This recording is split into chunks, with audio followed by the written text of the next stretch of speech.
The massive human battleship UNSS Harbinger tore through the fabric of spacetime, emerging at the edge of Galactic Alliance territory, with a burst of radiation that set off every sensor array within 50 light-years. The sudden appearance of the unknown vessel sent ripples of panic through monitoring stations across 3 sectors. Captain Juan Park stood on the command bridge, her weathered face illuminated by the glow of tactical displays. 25 years of service had left lines around her eyes, but they remained sharp and alert. The Harbinger represented humanity's most ambitious push into deep space, and she felt the weight of Earth's hopes on her shoulders. "Damage report," she ordered, brushing a strand of gray-streaked hair from her face. The transition through the experimental FTL corridor had been rougher than expected. Lieutenant Do-Yeon Kim's fingers flew across his console. The young officer had graduated top of his class at the academy, and his calm under pressure was one reason Juwan had requested him for this mission. FTL drive functioning at 63% capacity. Communications damaged but operational. Weapons systems intact. He paused, checking additional readings. Hull integrity holding at 92%. Juwan nodded. They had survived the jump, but repairs would be needed before they could return home. She turned to her navigation officer. "Where are we exactly?" Before he could answer, Sensor Officer Hyjin Choi called out, her voice tight with tension. "Captain, we have multiple vessels approaching. Unknown configuration." The main view screen shifted to show a flotilla of sleek, crystalline ships moving in perfect formation. Their design was utterly alien, organic curves blending with geometric precision that human engineers could only dream of achieving. Pulses of blue-green light rippled along their hulls. "Preliminary analysis suggests advanced technology," Captain Hyjin reported. "Energy signatures unlike anything in our database." The bridge fell silent as the crew took in the sight. Humanity had encountered primitive alien life before, but never an advanced spacefaring civilization. "They're maintaining distance," Tactical Officer Sun O-Kang observed. "No weapons charged that we can detect." Juwan squared her shoulders. This moment would define human-alien relations for generations to come. "Open communications," she commanded. "Standard first contact protocol." Communications Officer Minji Lee nodded, transmitting the carefully prepared message.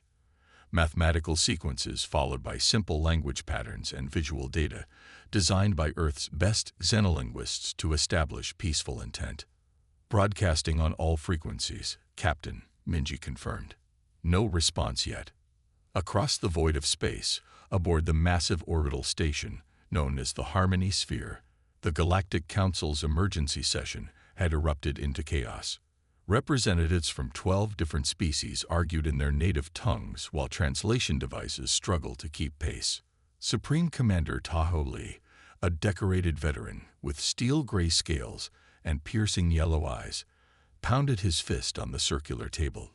His species, the Varaxian, were known for their military prowess and caution. This vessel appeared from nowhere. He roared, silencing the chamber. "Its energy signature exceeds anything in our records. We must assume hostile intent until proven otherwise." The holographic displays showed multiple angles of the human ship. Its design was blocky and utilitarian compared to the elegant vessels of the Alliance, with obvious weapon emplacements and heavy armor plating. Ambassador Min Ji-yoon, a tall, slender being with iridescent skin that shifted colors with his emotions, raised his hand. The Illuvian were known as diplomats and mediators throughout the galaxy. "We should establish communication before jumping to conclusions," he said, his skin pulsing calming shades of blue. "They've made no aggressive moves. This could be our first contact with a new spacefaring species. We must proceed with caution but openness." Minister Jinri Han of the Commerce Guild chittered nervously, her antennae twitching. The ship's size suggests an advanced civilization. New trade possibilities, yes, but also new threats. Science Director Woojin Shin adjusted his viewing apparatus. The radiation signature from their arrival suggests a completely novel form of faster-than-light travel. This alone warrants careful study rather than hostility. Tahoe's scales darkened with frustration. Your scientific curiosity could endanger us all. My fleet stands ready to neutralize the threat and start an interstellar war with an unknown power. Minja countered. We know nothing of their capabilities or intentions. The debate might have continued for hours if not for the message that suddenly appeared on all their displays. Mathematical sequences, simple pictographs, and what appeared to be greeting protocols. They're attempting communication, Minja said, unable to hide his excitement. Tahoe studied the message, his expression guarded. Very well, he muttered, but gave the order to initiate contact. Prepare a response, but keep our defense grid powered. I won't risk the safety of the Alliance on good intentions alone. As the two civilizations prepared to exchange their first words, neither fully understood how this moment would reshape the galaxy forever. 3 days had passed since first contact between the human battleship Harbinger and the Galactic Alliance. The initial fear had turned to cautious diplomacy. On both sides, experts worked to understand the other's technology and biology. Chief Science Officer Zhu Kang sat in his laboratory aboard the Alliance flagship Eternal Dawn. His eyes were red from lack of sleep. For 72 hours, he had analyzed the scans of the human vessel. The more he learned, the more impossible it seemed. This can't be right, he muttered, running the tests again. The door slid open with a soft hiss. Admiral Sora Ba entered, her uniform crisp despite the tense days of negotiations. Any progress, Chief Kung? She asked.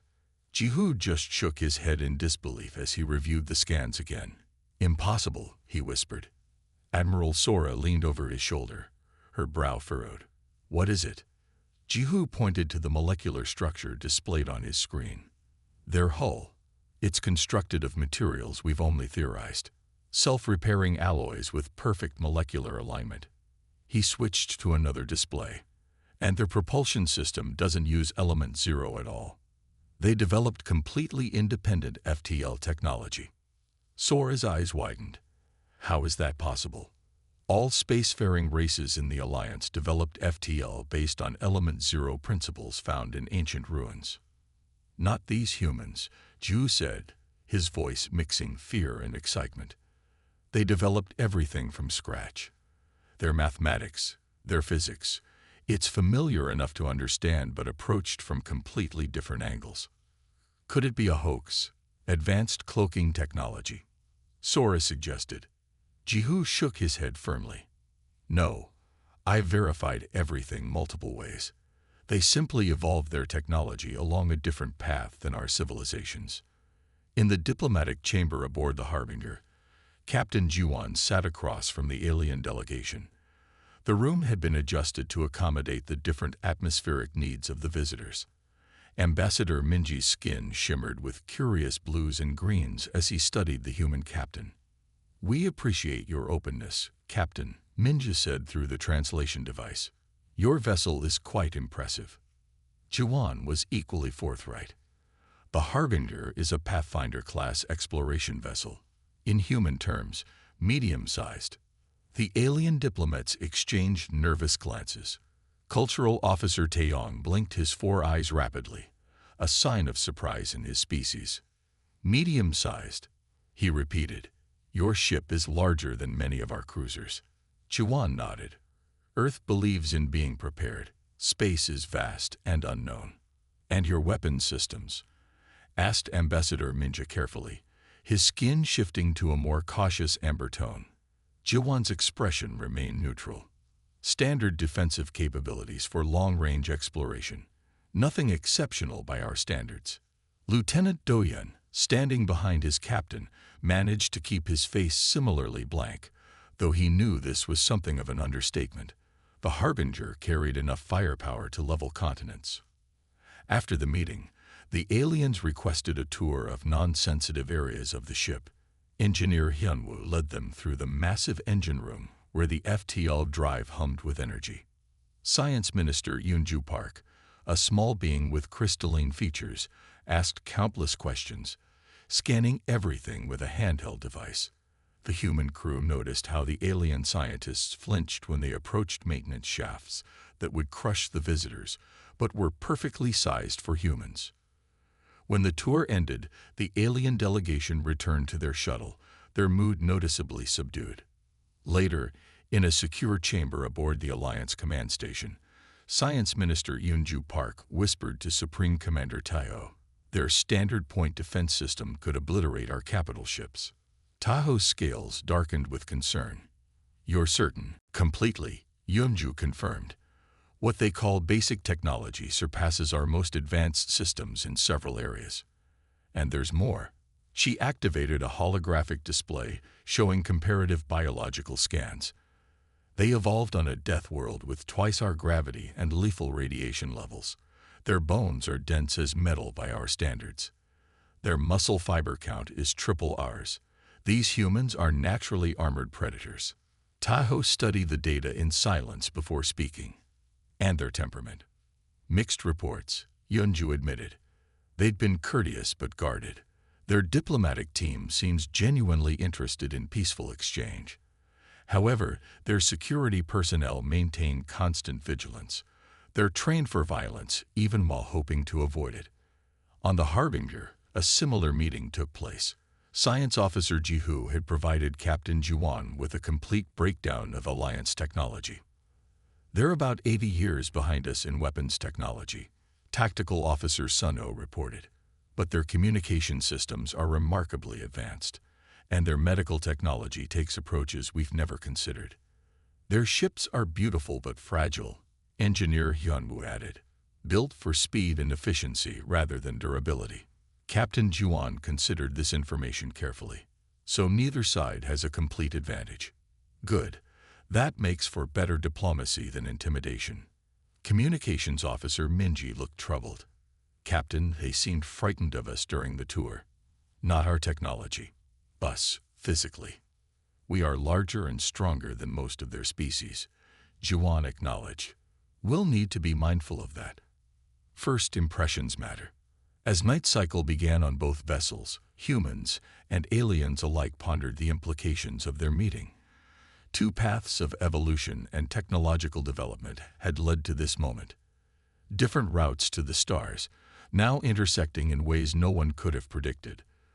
The diplomatic talks between the humans and the Galactic Alliance had progressed well for 6 days. Both sides found areas of mutual interest and began planning cultural exchanges. The Alliance was particularly interested in human medical technology, while Earth's representatives eagerly studied alien agricultural methods that could revolutionize food production back home. Captain Juan was in the middle of reviewing a draft trade agreement when the alarms blared across the Harbinger. "Captain to the bridge, emergency situation," Lieutenant Doyun's voice announced over the shipwide system.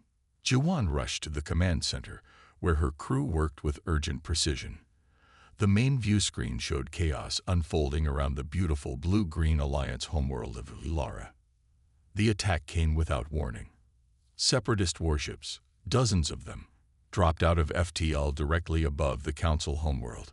Their black and crimson hulls bristled with weapons that immediately opened fire on the orbital defense platforms. "What's happening?" Juan demanded.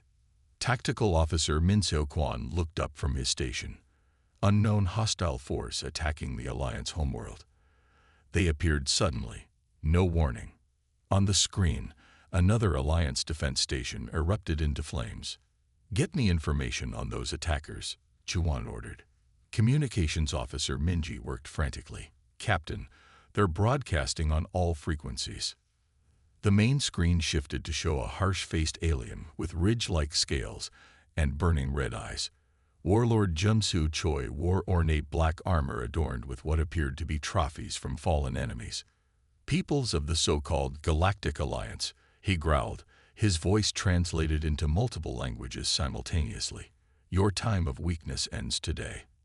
The Dominion claims your worlds as our rightful territory." Junsu's eyes narrowed with cruel pleasure. "Surrender your worlds to the Dominion or face extinction. You have one planetary rotation to comply."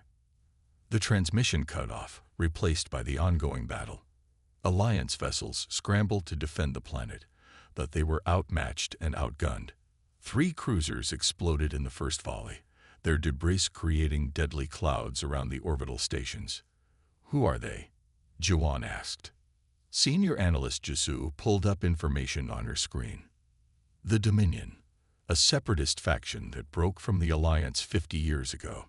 They'd been raiding border worlds but never attempted a direct assault on the homeworld before." Aboard the Harbinger, Tactical Officer Minseo Kwan monitored the battle, his fingers flying across the tactical interface. "Captain, the Alliance forces are being decimated. Their ships are faster, but the Dominion vessels have superior firepower. Casualty reports are already in the thousands." Around the command table, the senior officers watched the unfolding disaster. Science Officer Jihu looked grim. "The Dominion ships are using banned radiation weapons. The planetary surface is already seeing contamination." Engineering Chief Hyunwoo spoke up. "The Harbinger systems are at 92% capacity. We can reach the battle zone in 7 minutes at full thrust." Juwan didn't hesitate. "This isn't our fight, but we cannot stand by and watch this slaughter." Her expression hardened like steel. "Power up defensive systems. Prepare combat protocols. Lieutenant Doyun, open a channel to Alliance Command." The view screen flickered, static cutting through the image before resolving to show Admiral Sora's face. The command center behind her was filled with smoke. A ceiling panel had collapsed nearby, and emergency lights cast everything in red shadows.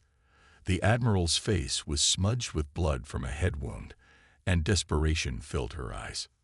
"Captain Park," she said, recognizing the human commander, "you should withdraw your vessel immediately. We cannot hold them." "Admiral, we have combat capabilities that may help turn the tide," Juwan stated calmly. "We're moving to assist. Request permission to engage hostile forces." For a moment, Admiral Sora looked stunned. "You would risk your ship and crew for our world?" "We would," Juwan confirmed. "Humans do not stand by while innocents are slaughtered." Admiral Sora straightened, new hope visible in her posture.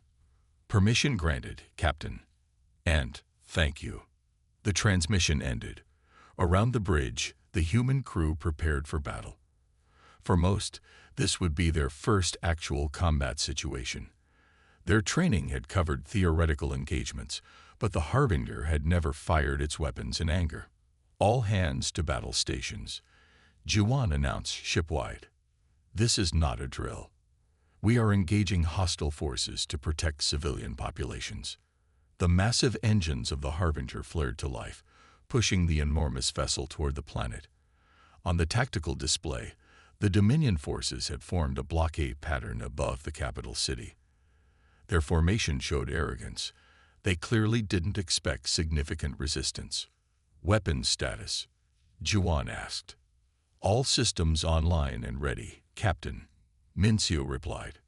"Targeting solutions prepared." Juwan took a deep breath, knowing that this decision would forever change humanity's place in the galaxy. They had come as explorers and diplomats, but now they would reveal their capability as warriors.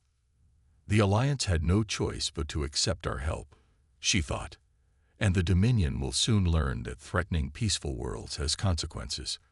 As the Harbinger accelerated toward the battle, its massive hull reconfigured, weapon ports opening along previously smooth surfaces, the ship that had appeared merely impressive was transforming into something the galaxy had never seen before, a human warship with its full capabilities unleashed. "Battle stations," Juwan commanded, her voice carrying throughout the Harbinger. Klaxons wailed as crew members rushed to their positions. The massive ship began to transform before the astonished eyes of the Alliance observers, weapon ports opening along previously hidden seams, armor plates shifting and locking into reinforced positions, the entire vessel reconfiguring itself into a war machine. On the bridge, the lighting dimmed to combat levels. Captain Juwan stood at the center of the command platform, her face illuminated by the tactical displays surrounding her. "All hands report ready for combat," Lieutenant Doyun announced. "Weapons systems online. Shields at maximum capacity." Jiwan studied the enemy fleet formation on the main screen. The Dominion vessels maintained their blockade position, confident in their superiority. "Target the lead vessels only," she ordered. "Minimum necessary force. We're here to stop the attack, not destroy their entire fleet." Tactical Officer Mincio programmed the targeting parameters. "Targets locked, Captain. Primary weapons charged and ready." The Harbinger accelerated toward the Separatist fleet, its massive engines pushing it forward at speeds that made the Alliance defense forces gasp in disbelief. To the Dominion, it appeared to be a suicide run, one ship charging directly into their formation of 30 war vessels. Aboard the Dominion flagship Conqueror, Warlord Junsu Choi watched the approach with amusement. His bridge crew prepared defensive systems, but there was no real concern in their movements. The primitive humans wished to die gloriously. Juncio laughed, his sharp teeth gleaming in the red lighting of his command center. "One ship against my armada. Their bravery is matched only by their stupidity." His second-in-command, Commander Jae, seemed less certain. The Alliance reports indicate unusual technology aboard the human vessel. "Stories to frighten children," Junsu dismissed with a wave of his clawed hand. "No single ship can stand against us. Prepare to make an example of them." The Dominion vessels adjusted their formation slightly, bringing more weapons to bear on the approaching human ship. Energy began to build in their forward cannons. "They're preparing to fire, Captain," Mincio reported aboard the Harbinger. Jiwan nodded calmly. "Let them make the first move." The Dominion unleashed their attack. A coordinated barrage from 12 capital ships that had previously destroyed 3 Alliance cruisers with a single volley. The energy weapons converged on the Harbinger in a blinding display of destructive force. When the glare faded, the human ship continued its approach, completely unarmed. "Shields holding at 99.3%, reported Defense Systems Officer Minsu with professional calm. On the Conqueror, Warlord Junso's laughter died as he stared in disbelief. "Impossible. Fire again. All ships, maximum power." Before his order could be carried out, the Harbinger unleashed its first salvo. Concentrated beams of energy, unlike anything the galaxy had seen before, lanced out from multiple points along the human vessel. They carved through the Separatist flagship shields as if they were mist, precisely striking weapon emplacements and engine nodes. Critical systems aboard the Conqueror failed instantly. Emergency alarms blared as the massive ship listed to one side, power fluctuating throughout its decks. What was that?" Juncio demanded, picking himself up from the floor where the impact had thrown him. Commander Jae stared at damage reports in horror. "Unknown weapons technology. It bypassed our shields completely." The Harbinger continued its advance, now firing secondary weapons at the support vessels. Each shot was precisely calculated to disable rather than destroy. Aboard the human ship, Engineering Chief Hyamu Shin monitored the Harbinger's systems with calm efficiency as the vessel executed maneuvers that should have torn it apart. The massive battleship spun and pivoted with the agility of a fighter craft, evading return fire while maintaining perfect targeting solutions. Hull integrity at 97%. All weapons functioning within parameters. Hanmu reported. Reactor output stable at 63%. Captain Jiwan acknowledged with a nod. They were using only a fraction of the ship's true capabilities, enough to end the threat without revealing their full military potential. "The enemy vessels are attempting to regroup," Mincio observed as the Dominion ships broke their blockade formation, trying to surround the Harbinger. "Predictable," Jiwan replied. "Execute Maneuver Delta. Target the propulsion systems only." The Harbinger suddenly accelerated to speeds that made it nearly invisible to tracking systems. It cut through the enemy formation, firing short, precise bursts that left Dominion vessels drifting powerless in space. On the Alliance command station, Admiral Sora and her officers watched in stunned silence. "One ship," whispered Science Minister Yunju. "One ship is defeating their entire fleet." Supreme Commander Taho's scales had paled to a light gray, a sign of profound shock in his species. The humans were holding back during our discussions. Their technology is beyond anything we imagined. The battle lasted less than 15 minutes. The Separatist fleet, faced with technology they couldn't comprehend and tactics they couldn't counter, broke formation and retreated. The surviving vessels jumped to FTL, leaving behind the smoking hulks of their most powerful warships. On the Harbinger's bridge, Captain Juan ordered stand-down procedures. Secure from battle stations. Damage control teams check all sections. Medical prepare to assist Alliance casualties. As the red alert lighting returned to normal, Lieutenant Do-Yun turned to his captain. "They'll be back, won't they? With more ships?" Juan nodded grimly. "Yes, but next time, they'll know what they're facing." She gazed at the view screen showing the rescued Alliance world. "And so will everyone else in the galaxy." The Alliance vessels approached cautiously, their communications channels filled with a mixture of gratitude and nervous questions about what they had just witnessed. Humanity had revealed itself as a power unlike any the galaxy had seen before, and nothing would ever be the same again. 3 months after the battle that changed galactic history, Harmony Station bustled with activity. The massive space station had been expanded to include a new section, the Human Embassy. Its architecture blended Earth styles with alien aesthetics, creating something new and symbolic. Today, representatives from 17 species gathered in the Grand Chamber. Some came from worlds that had been part of the Alliance for centuries. Others were newer members who had joined after seeing the Alliance's strengthened position following the Dominion's defeat. Ambassador Jin Young Moon represented Earth, her silver-white hair contrasting with her deep blue formal uniform. Captain Juan Park stood beside her, flanked by the senior officers of the Harbinger. They had become celebrities throughout Alliance space, the humans who had changed everything. The room fell silent as Jin Young stepped to the central podium. Holographic displays activated, showing the treaty text in multiple languages. "The treaty before us today," Jin Young began, her voice clear and steady, "marks the beginning of cooperation between humanity and the Galactic Alliance. We come not as conquerors, but as partners." Many in the audience shifted nervously. The memory of the Harbinger's power remained fresh in their minds. A single human ship had defeated a fleet that threatened the entire Alliance. What could they do if they came in force? "Earth offers its technology, culture, and friendship," Jin Young continued. "In return, we ask only for the same. Together, we can build something greater than either of us could alone." The Alliance Chancellor, a being of living crystal named Bora, stepped forward. "We welcome humanity with open hearts. Your actions to defend our homeworld when you had no obligation to do so revealed your true character." In a private observation lounge above the main chamber, Supreme Commander Tavo watched the proceedings with Admiral Sora.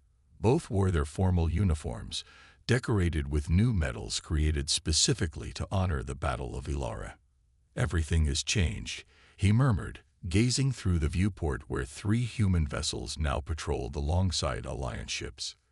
The new arrivals, the UNSS Peacekeeper, UNSS Guardian, and UNSS Sentinel, were smaller than the Harbinger, but still impressive.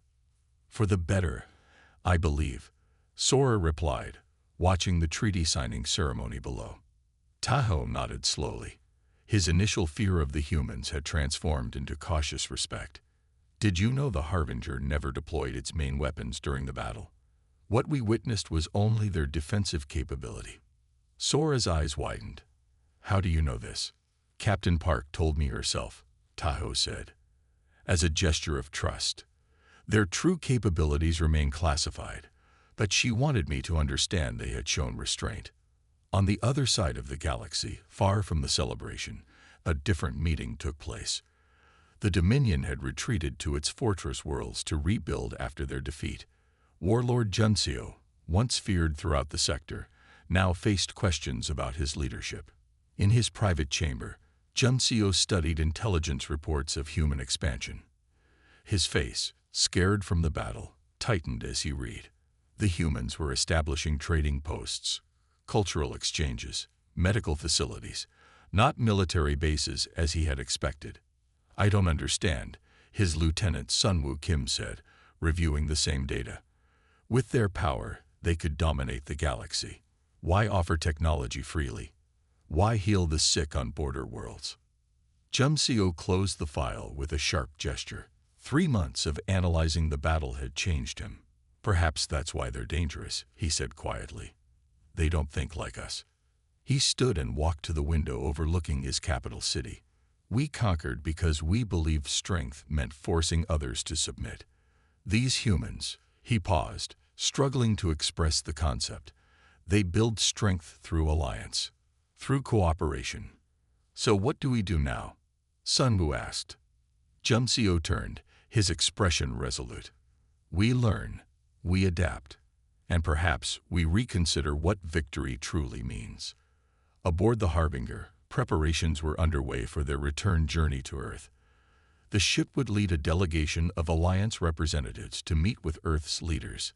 It would be the first time aliens set foot on human soil. On the ship's observation deck, Captain Juwon gazed at the alien stars, remembering Earth and the long journey that had brought humanity to this point.